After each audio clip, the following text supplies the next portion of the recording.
this out. I was searching on my police auctions and ran across this. It's a SRT8 version of the Chrysler 300. Now, those of you that aren't familiar with this, these are a beast. They have the 6.4 liter, putting out 470 horsepower, and yet they're a luxury sedan. And just to show how rare these things are, I did a search for them within 500 miles of my house, and 3 of them popped up. All of them, as you see, over 20,000. In fact, I think the first 2 are the same car, just with 2 separate ads.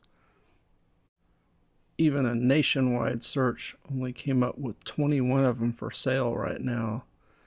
So these are a very special car, and it certainly caught my attention and got me really wanting one, because you get all that performance and at the same time you have a lot of luxury that goes with it.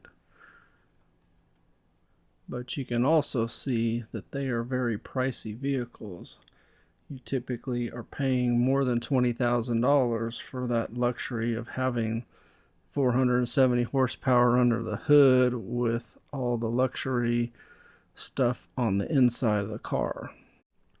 Now, if you look, this was a seized vehicle and it had a salvage title. So those were my 2 biggest concerns, because that doesn't tell you a whole lot. So I got with my buddy Chris from East Coast Classics, and we talked about the car and the value of it from a online perspective, and I did some searching and I found these photos of it when it was totaled previously, and so it looks like it was mostly cosmetic damage and someone had obviously restored it, and then the car got seized without many miles being added to it. So it definitely piqued my interest, and I was amazed because the auction site didn't have much info or photos, and they weren't really cooperative. But when I found this, it had photos of the inside and everything else. Now, obviously, these aren't a guarantee, because it could have been trashed since these photos were taken and since it got, before it got seized. But this at least gave me some idea that the car could be in pretty good condition, despite being a salvage. Chris felt like 30% off, and I think that's a fair valuation. So we were thinking probably $10,000 would be the northern limit for a car like this. And I'll be honest, I was wanting it for me to be a daily driver, not for a flip car. So, I was thinking that somewhere in that range would be my northern limit to bid, because I planned on keeping it. But of course, I also had to take into consideration transportation and other costs, as well as tires, repairs, anything else like that that I might need to do. So that meant my bid obviously couldn't be $10,000. It had to be significantly lower. So this is what the bidding looks like, and as expected early on, there's not as much action as there is later on.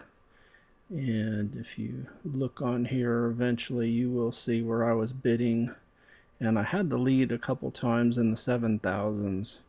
But like I said, I started getting nervous as it got up over 9,000, because I didn't know what it would cost to get it delivered to me and then what I'd have to fix.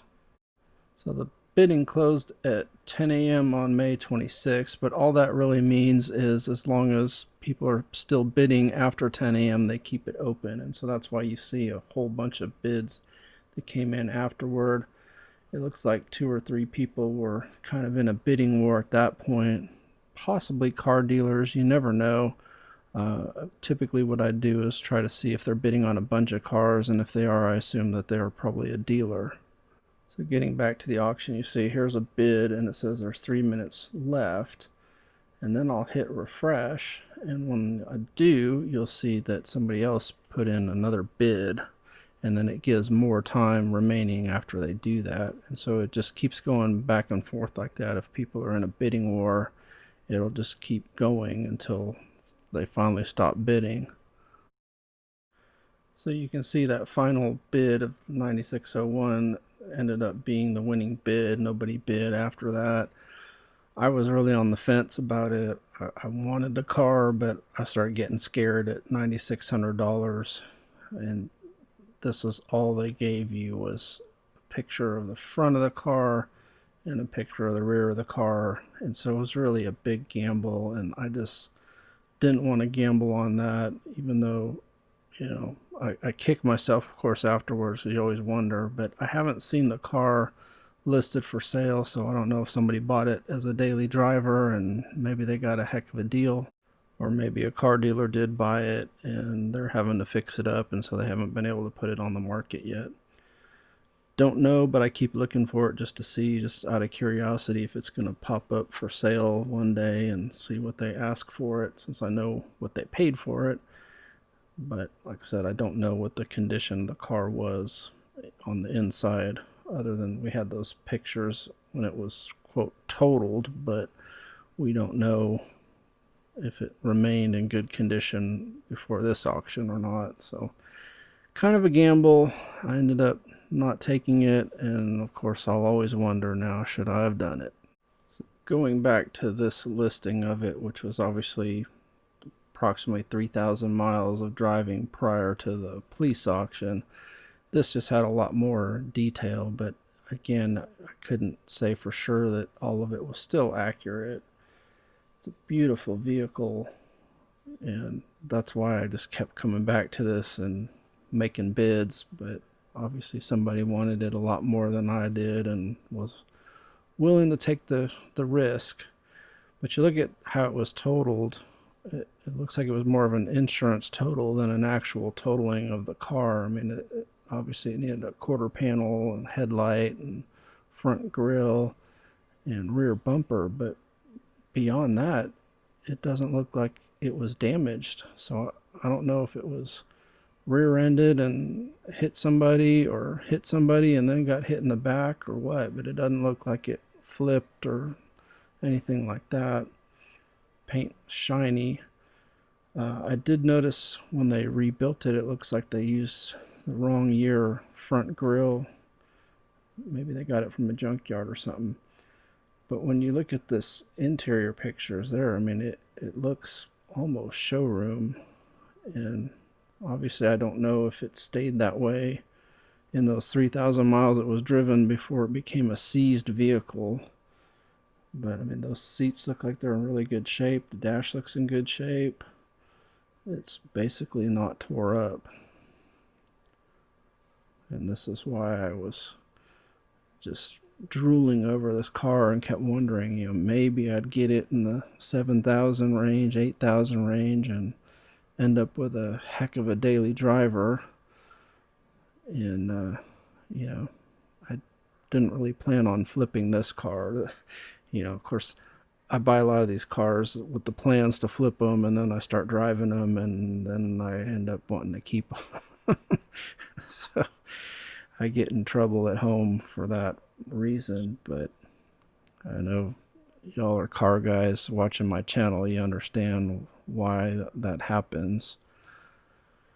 But I mean, you look at this listing here, and obviously it was still running, or at least the electronics were working enough that they got that to come up on the screen and show the mileage and everything.